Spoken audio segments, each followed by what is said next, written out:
Welcome to the Main Street Minute with equestrian marketing expert India Wilkinson. This is the destination for all things equestrian, from horse sales, breeding, horse health, and a look into the intricacies of the horse business world. Join India as she dives in with industry leaders to discuss the challenging and rewarding lifestyle of being in the equestrian world. And get ready for the Main Street Minute.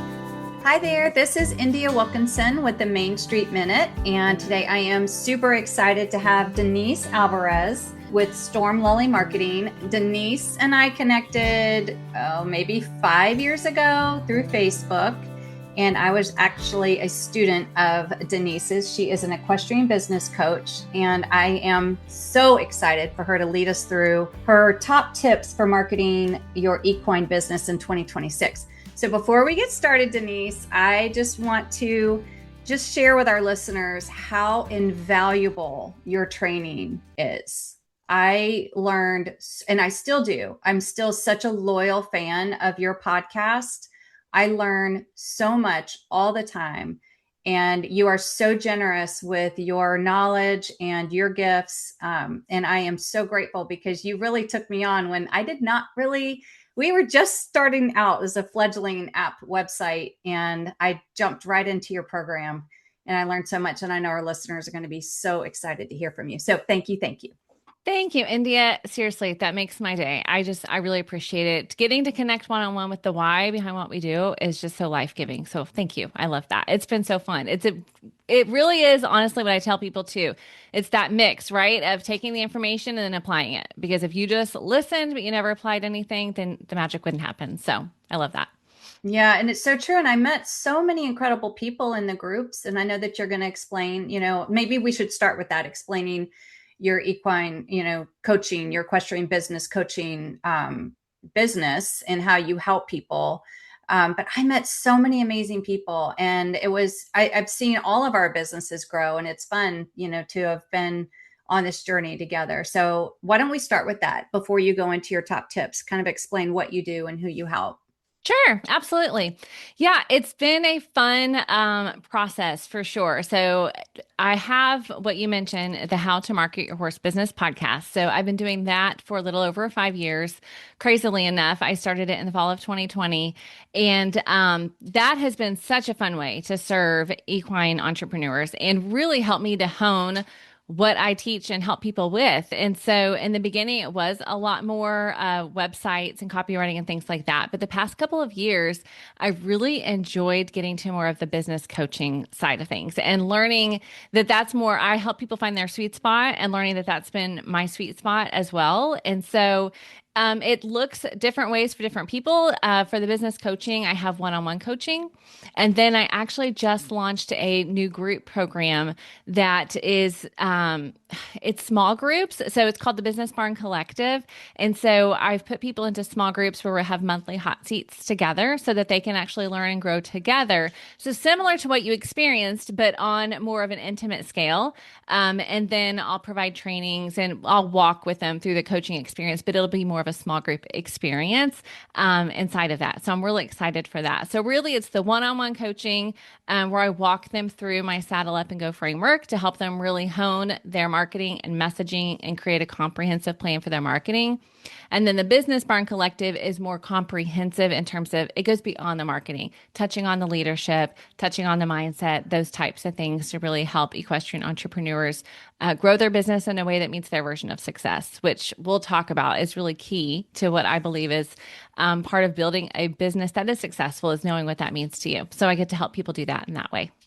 Well, I love that so much. And you definitely do have a very unique gift of being able to, like you said, just kind of hone in on exactly what that business owner needs, because we're all different. We're the same. We're marketing to and with the same people, but we all offer something different, something that's unique. And what I found with being part of the group, that I was not alone in the experiences that I was going through, because I think we can, equestrians can feel isolated anyway. We're on our farms, we're training, we might get together at shows. But as equestrians, we're kind of isolated anyway. And especially as equestrian business owners, we might see each other at trade shows, but that's, so busy. And so this way I felt that connection. And I felt like, I mean, you and I definitely became friends. And then I was on your podcast and that helped me so much. And it was really cool to be able to share that knowledge with your listeners. And I can't recommend you highly enough Oh, thank to, you. but really any equestrian business. And I think that's where sometimes people think, oh, well, I have this type of business, that won't, I have to do this on my own. And really, Right. I've seen you Hmm. help people with such an array of variety of businesses. So, okay, now let's get started. I can't wait to Yeah. hear what you have to share. Okay, so what we put together is 5 top tips for marketing your equine business for this year.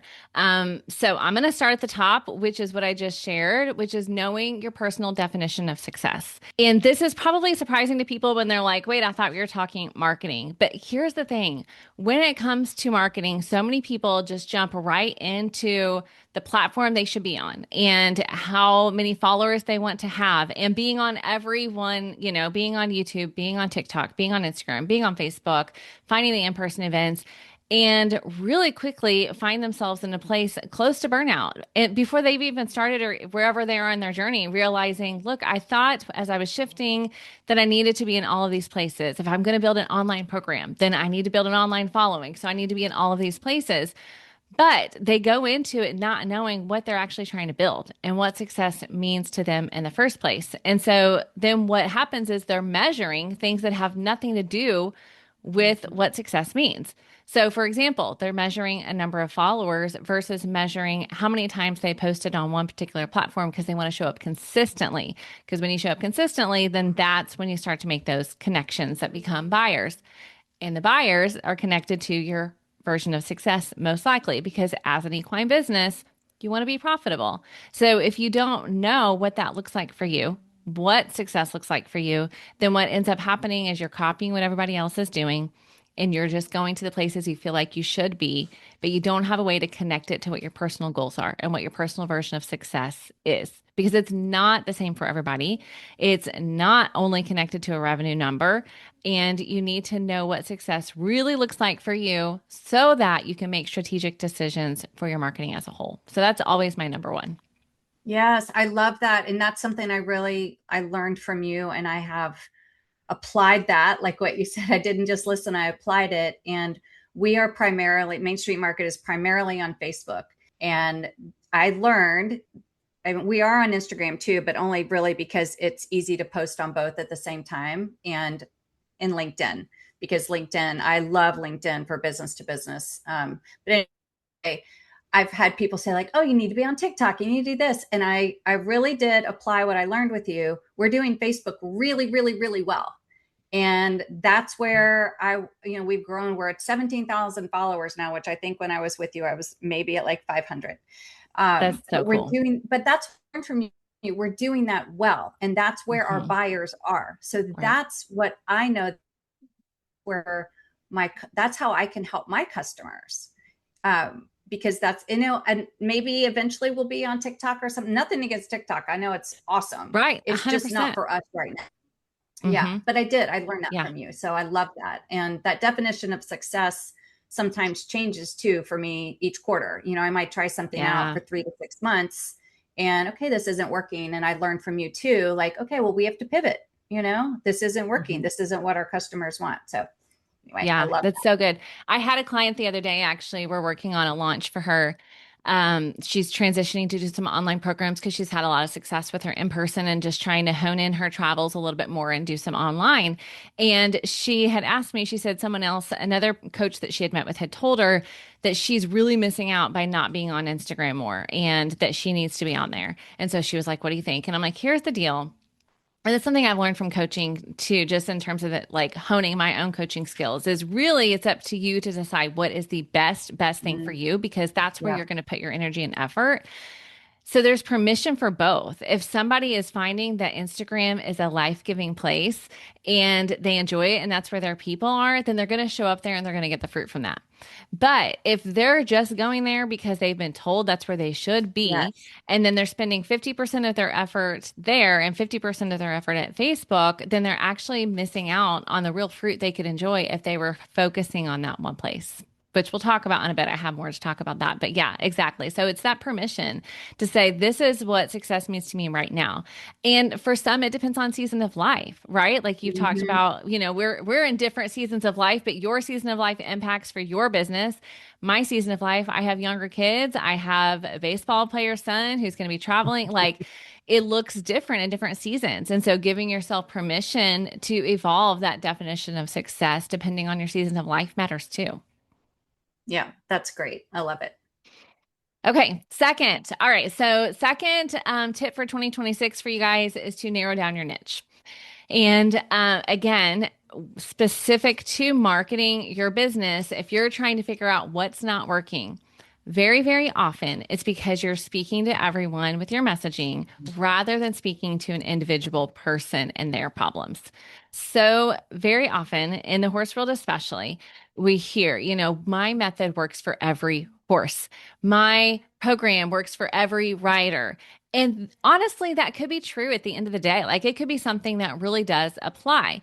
However, if you really want to connect to the right people and connect to the people that are going to buy your products and your services, they want to feel seen. And they're going to feel seen by you speaking directly to their problems. Case in point is this podcast, and case in point is what I do. There are lots of business coaches out there, but I'm specifically serving equine businesses. So what does that do? Immediately builds a little bit of trust because they feel she gets me. She Mhm. understands that being in the horse world and building a business in the horse world is different than other businesses. There are some unique nuances that Denise understands. And the same thing is true as equestrian businesses are marketing what they do. When they're able to speak directly to the people and the problems that they are having, then they're actually able to get more conversions and actually able to get, honestly, more of the really right fit people that you love to work with. Because the reality is, even if your method works for every horse or your program works for every rider, you don't love working with every writer. Like at the end of the Right. day, there are people that you're best suited to work with and that's life giving to you and it's more life giving to them. And so narrow down your niche means to really figure out who are the people that you're really best suited for and speaking to them and attracting them to you in that way. I think that's so freeing too. If it's hard, it's actually very hard to really get specific about who you want to talk to because you do feel as a new business owner feels like, but I want to talk to everybody and I need this business. And but Yeah. like you said, and I took the takeaway from that for me when I was working with you is that I don't want to be Walmart. Walmart is awesome. If Yeah. you want to go in and be everything to everyone, but for me, for Main Street Market, we do serve all disciplines and all breeds, but that doesn't mean that every horse is the right fit. It doesn't. And I'm very Yeah. honest with people. We really have a very strong sport horse market. If that horse can cross over into the sport horse market, we're your fit because we have lots and lots of Western horses, but most of them that are Hmm. marketed on Main Street can cross over or they can be that amateur friendly horse. So, but you really helped me with that, like really understanding what business we were going to be best, how we could serve our customers the best instead of telling everybody, oh, no, we can do that. We can do that. We can do that. That's exhausting. So it's actually very freeing to Yeah. take that advice of narrowing down your niche. And then you will get those extras that will come along, organically. But it's really very, I don't know, that's the only word I can think of. It's very freeing because you're like, I don't have to Yeah. be everything to everybody, Yes. you Uh-huh. know? That's so true. One of the best examples I heard, I didn't come up with this, but when she was talking about niching down, I heard an entrepreneur talk about when you go to the doctor, if you have something going on with your brain, if you have a brain tumor, you're not going to a generalist. You're going to find the specialist, right? Mhm. And you're even willing to pay the specialist more because they are specialized. And again, it doesn't mean everybody has to be completely specialized. Like you said, there's a place for the Walmart, but most business owners that I talk to are trying to figure out how do I charge what I'm worth, quote unquote, right? How do I Mhm. charge the prices I believe? And a lot of that has to do with if you're trying to be a generalist or a specialist. And if you're willing to narrow down and say, this is who I'm really good for and best suited for, then you make that a lot easier for them to make their decisions. I had one of my great examples in the equine world. I had the donkey farrier on my podcast a few months ago.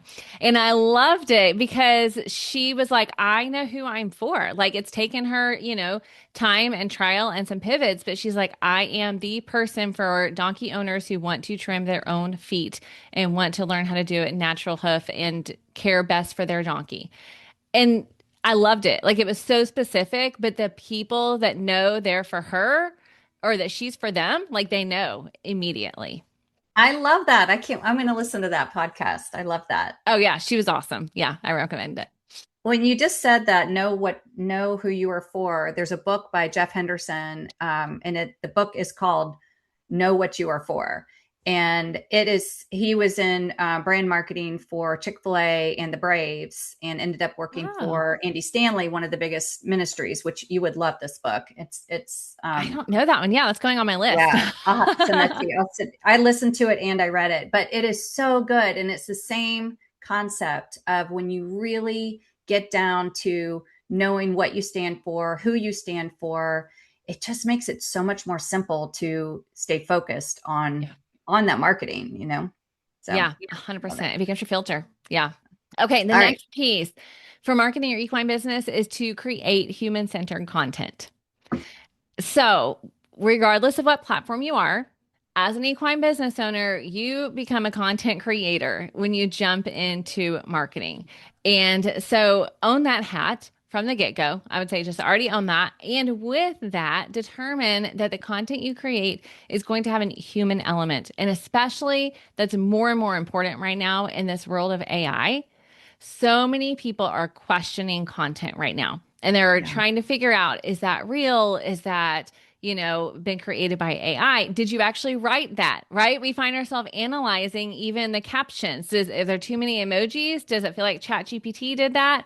And so, as you're looking to market your equine business this year, my advice in that is to, as you create content, remember to bring that human element into it. And like you said, there's freedom in narrowing down your niche. And there's actually a lot of freedom in creating this human centered content because in the past, what's happened is people have been feeling the need to create something that's super polished. Mhm. And, while there's a place for that, and I do believe there's a place for quality 100%, there's also a place right now where people are just wanting to see who can they actually trust. And so when you show yourself as a person, then you can do that well. And I know we have a variety of people listening. And so I would say this, if you're listening and saying, but Denise, I'm not the face of my brand, right? Or I work for a brand, I'm not that face. But if you look, you're going to see that even if you look at commercials, that and when people are connecting with people, it matters. So whether it's you're working with an influencer and that's your human centered content, or maybe it is you stepping in front of the camera when you're not used to doing it. I'll give you another real life example. Ely Cattleman. I had Chris Stein on the podcast as well. It's been probably a year and a half now at this point. He came on a second time, but he's the president of Ely Cattleman, which is a Western apparel brand.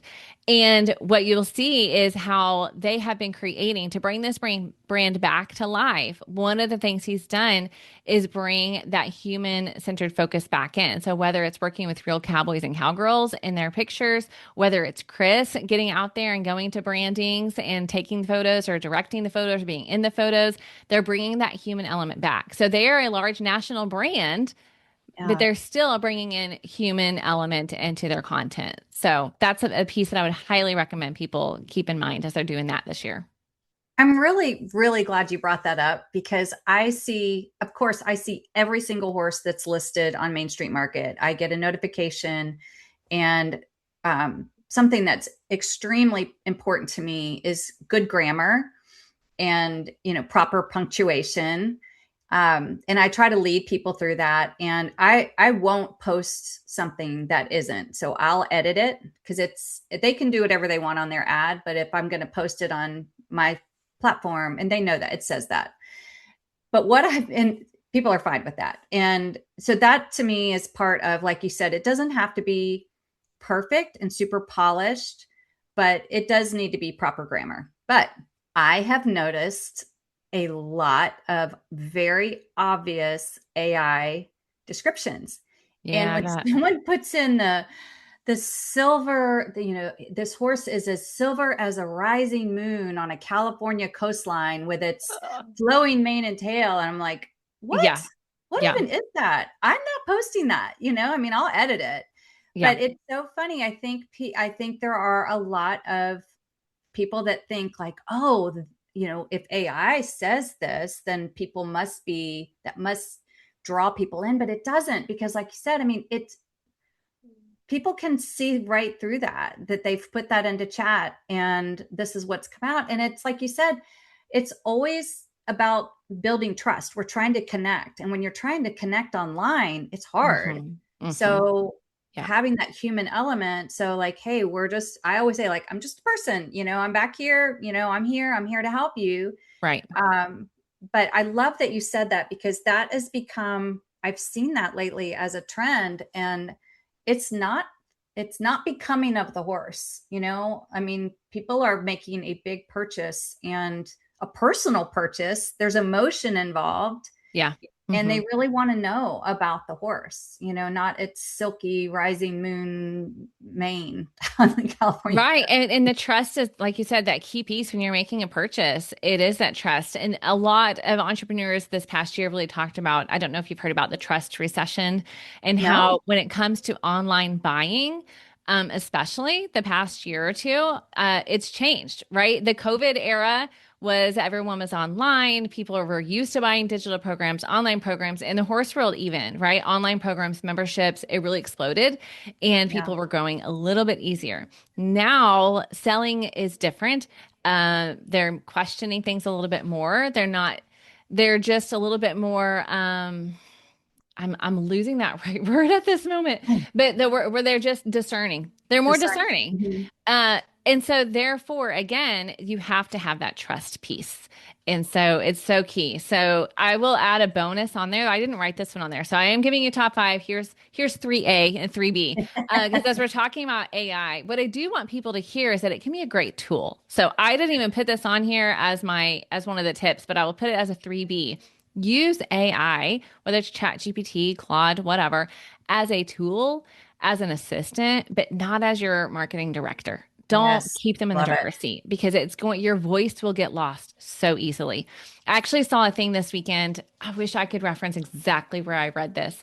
But they were talking about how if I ask the question to Claude or ChatGPT from my computer with my search history and all the information, if I ask a question and you ask the same question, India, we're Ooh, actually going to get different answers wow. depending on what we have fed it. And I thought that was so interesting. And so, again, just reminding people it's a tool. It doesn't need to be the complete driver's seat of your marketing for your business. Don't hand over the reins for that, for sure. Yeah, that's so great. I love it. Okay, so that was 3A and B. So number 4 leads into that same idea of trust, which is as you're marketing this year, I want you to be telling the stories. And India, you're a phenomenal example of this, honestly, of telling the stories of the results and the transformations that your clients and customers are getting. Again, as you do that, it is building trust in your business and your brand. And back to what we talked about with narrowing down your niche, as you tell the stories, be particular about the stories you tell. Tell the ones you want to repeat, the ones you want to duplicate, okay? Because that's what's going to happen. As you share those stories, like minded people are going to see it and say, that's what I need. That's what I want. I want to work with that person. I want that same result. But oftentimes, what happens is we forget that important piece. And so, sharing testimonials, sharing results, all of those things are really a key part of marketing for your equine business. I think that's so great. And I appreciate you saying that, because it comes naturally for me to share stories. I know that that's a gift that God has given me in my personal life as well. And that's has a lot to do with the philanthropy projects that we're involved in. And so I've always felt like I love to share that. I love to share good news. And I am genuinely, when I get an email, or all of our testimonials are, I don't go seeking them. They come to us. And when I get an email, I got one the other day, and she's a very loyal seller, and she's a mindset coach. Her name is Jazz Napervik. I never said that right, but she was a guest on here. But anyway, she has a new horse on Main Street, and I was getting ready to post it, and I noticed that there was some information missing. I messaged her. I said, "Do you want to add this?" And she said, "Well, actually, I left that out because he's not going to be a fox hunter anymore. We're going to go in the show." But then she went on to say, "I love how you look out for your clients. I really appreciate that." And I thought, gosh, I didn't see it. I just thought, I mean, I want to help. I want to help sell these horses. I mean, Yeah. I want to be like a dating site where the horses aren't on there for long. I mean, my goal is I want you on there, and then we want to help find that new partner. But it really stuck with me all day. I was like, it's interesting to hear how she saw that, and hmm that's something that I do want to share with people, because I thought I do look out for my clients. I really do. I Yeah. really do want to make sure that we're helping them showcase those horses, and those stories are important, and it's really fun to celebrate. And I think there should be a whole thing on celebration marketing. I really love to celebrate and celebrate the people that are on our team and our advertisers, the people that support us. And I love to celebrate them. I love to help them have a wonderful moment. We don't take any credit for the sales. We don't take commission. We don't, I love to play a very small part in helping. But I love to celebrate them. And I think, like you said, that's just sharing stories of, people like to hear good news. I say happy people and good news, so. hmm Yeah, dude, that's so good. And I will give permission to those listening who maybe are not getting those notes like India is just yet, or you haven't conditioned your people to do that. And so, depending on what the products or services that you do, but this can be a part of your process at the end of your working with them, inviting them to answer a couple of questions and asking for permission to share their story. So it can be organic and also it can be intentional. And there's a place for both of those. Yeah, Yes, absolutely. absolutely. Yes, for sure. Okay. I love this. These are all so good. Good. Okay, so last one. The last one I hinted at earlier, and that is to dial in your energy and your focus as you're looking at the year, as you're looking at growing your business, as you're looking at your version of success and what your goals are. One of my favorite quotes is from Rory Vaden, and he says, dilute the focus, dilute the results. And Ooh, it's so simple, but so powerful because we wow. know that, like I said, when it comes to, social profiles and knowing where to go, we know that when it comes to writing goals, right? If you have a focus on one goal, you do really well, or even a lesson. If you walk into a lesson and you're like, okay, I want to work on this one thing. But if you're trying to work on five things, Mhm. then the impact of that one thing you wanted to work on is diminished. And it's the same thing for your business. So if you have something you're wanting to launch this year, put your energy and your focus into that for that season and don't let yourself get distracted by everything else. I actually heard a So, really, oh, oh, yeah, go ahead. Go ahead. And then I oh, want to share like a quick story okay. slash quote. So let's get like real practical about that, because Yeah. when you're trying to manage a business and you're dealing with all the things that we deal with, Google Maps and Stripe and, the developer and, all the things that nobody sees behind the scenes, but that take up a lot of time. And as we go through, as Main Street Market, I always say it's me. Um, like you, like I have this huge team behind me. I do have an awesome team, but I am the core of everything that happens. So sometimes I can get so in the weeds of Mhm. the behind the scenes stuff that nobody sees, that we're having to deal with Apple, or, all those things. How, what kind of time proportion, when you are staying, you want to stay focused, and you want to, you know keep growing your business, but how do you juggle that? I mean, I know how I do it, but Mhm. I've been doing it for a long time now. But how would you tell a new business owner to do that? I would start with what is oftentimes our least favorite, which is time tracking.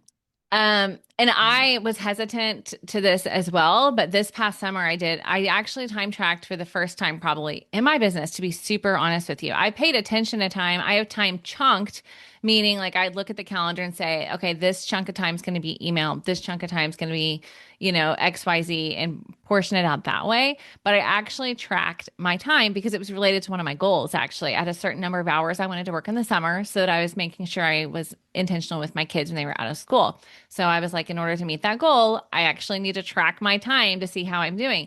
But it was really fun to see where I was actually spending my time, and eye-opening to see, honestly, how much time I was spending on things like being in my inbox that were taking away from other tasks that can actually move the needle in the business. So I honestly advise first start with tracking your time. There's a free app called Toggle, and you can put it on your desktop as well. Literally, you just push a button and you type in what you're doing, and you can it'll categorize it for you, or you can add categories to it. And so it can be as simple as client work, email inbox, social media, finance, whatever. Like find your few buckets or admin tasks. Like I wouldn't go too finite detail. Find out the few buckets that you have in your business that are things you're going to have to do and manage, and see where you're spending your time.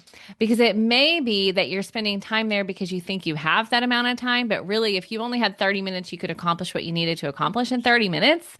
But you're giving yourself an hour to do it. And so it may be that.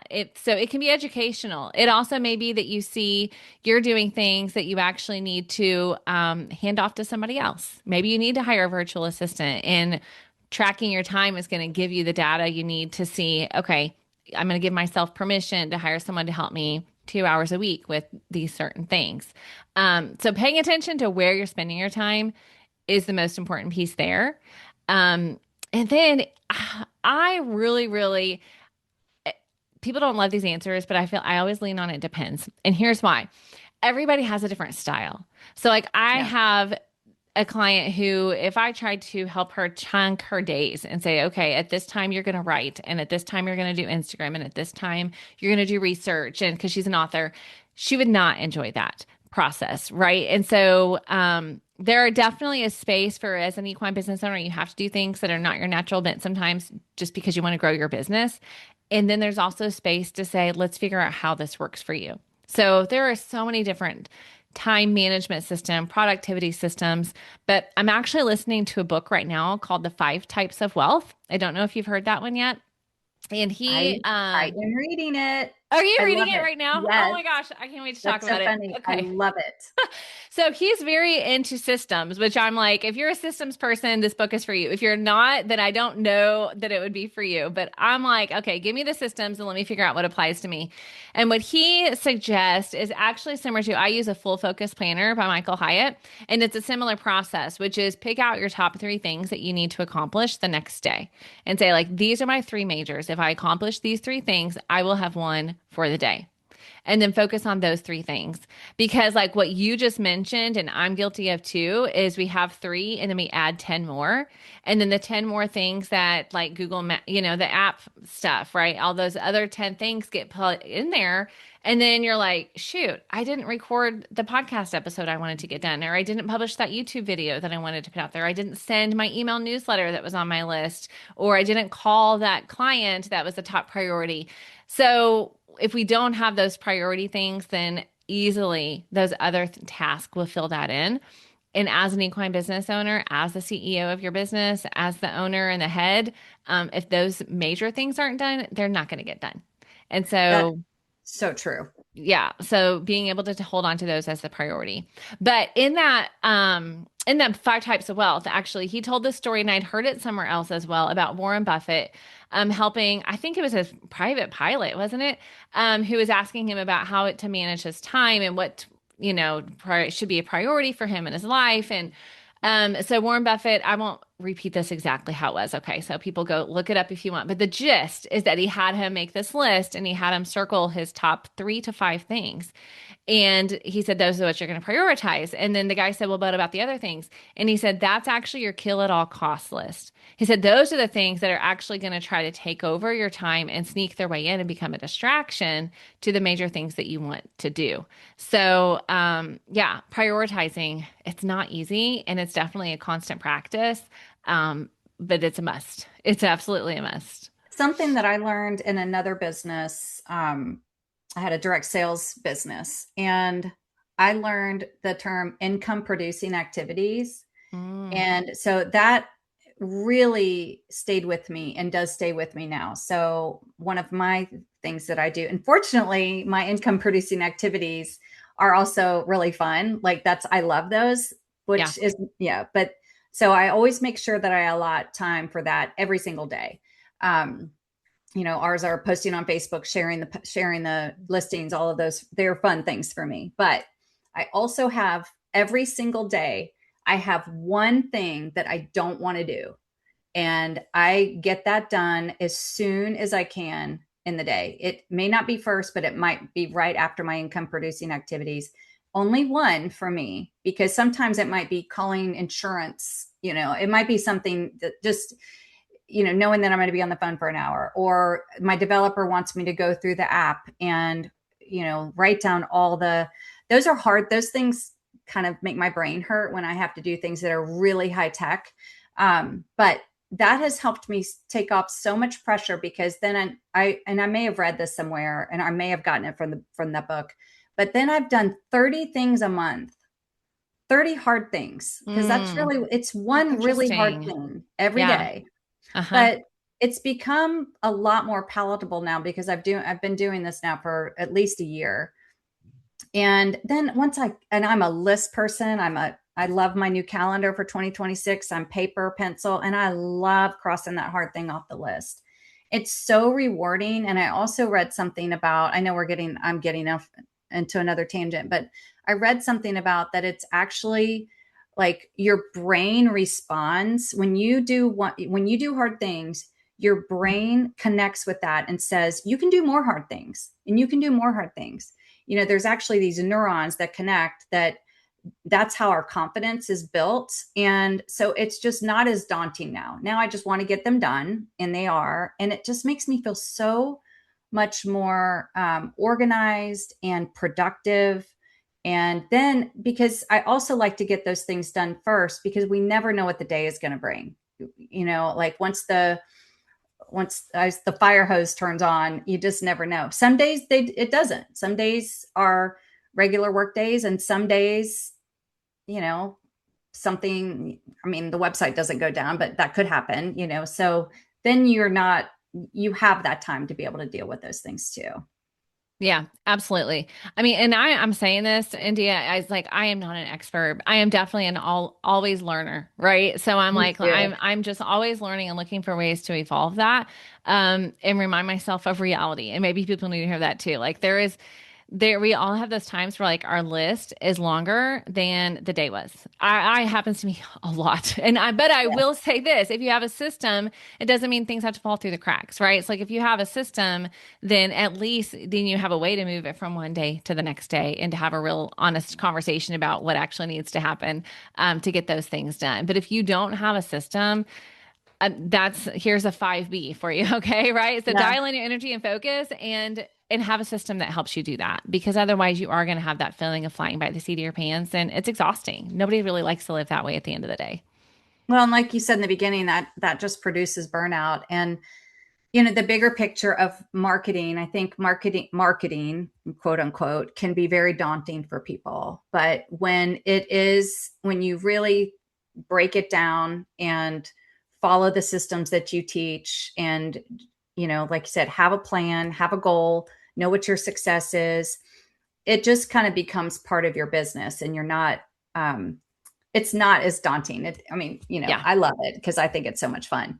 Um, but I love the tips that you've given that will really help people just take a deep breath and go, okay, I can do this. And if they're already doing a good job, maybe this is just going to help them amplify, those efforts. So absolutely. Yeah, I love this. So tell us where people can reach you. And if they did want to work with you, what does that look like?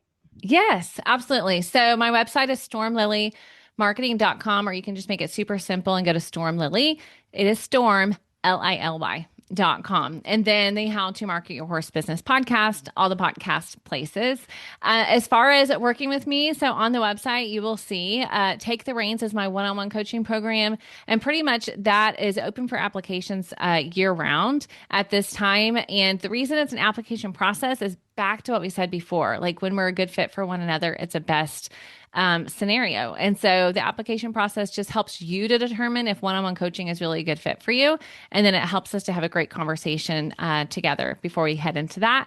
And then the group program is closed for enrollment at the moment, but that information will be on the website also. And then I have clarity coaching calls. So I have found that sometimes people are like, Denise, I don't really need a program at the moment. I just need a brain that thinks strategically and differently than me. And so we do 60 minutes on Zoom together, and I provide the recording to them and the next steps based on our conversation and resources and those types of things. And so that's a clarity coaching call that's available anytime on the website as well. Okay, that's really cool. So somebody could do a clarity coaching call as kind of a one-time if they wanted to, just to kind of get their. I love that. Yeah. Because and I've had a couple people do follow up in a couple of months, right? They'll be like, okay, I'm going to work on this homework and then I'm going to come back in a couple of months so we can figure out next steps. So it's just different, right? That's when I'm like, there's space for what you need and what your season of life and capacity is. Sometimes with a one-on-one coaching, it's ongoing support, right? So it's like we have calls, but in between the calls, you can message me, I'll give you feedback on your emails, on your social, your website, whatever. It's ongoing support, but some people are not in that place, but they're like, I need some support. It just looks a little different. So give space for that. Well, it's such a great idea because like everything we've talked about, somebody might be like, I don't even know what my version of success is. And you can help that, Absolutely. I don't even know how to focus on. So that clarity call could definitely help somebody get started on that. Yeah. So, thank you for being here today. I know our listeners are just going to love this, and I love being connected to you. I just appreciate you and your ongoing podcast. I love it. I always recommend it too. I actually just did I spoke virtually at the USCA convention, and I shared as well that you are a great resource. So, thank you. I always share. You're a great resource. You are so knowledgeable. And like you said, you're in it with the rest of us, and we all do speak a different language, of course, with equestrians and horses and such. So anyway, thank you again for being here, and Happy New Year. Thank you, India. I appreciate it so much. All right, y'all. Well, thank you for listening to the Main Street Minute. And again, Happy New Year. If you enjoyed today's episode, please let us know. Email support@mainstreetmarket.com. Please share and join us again next week for another episode of the Main Street Minute, right here on the Equus Radio Network.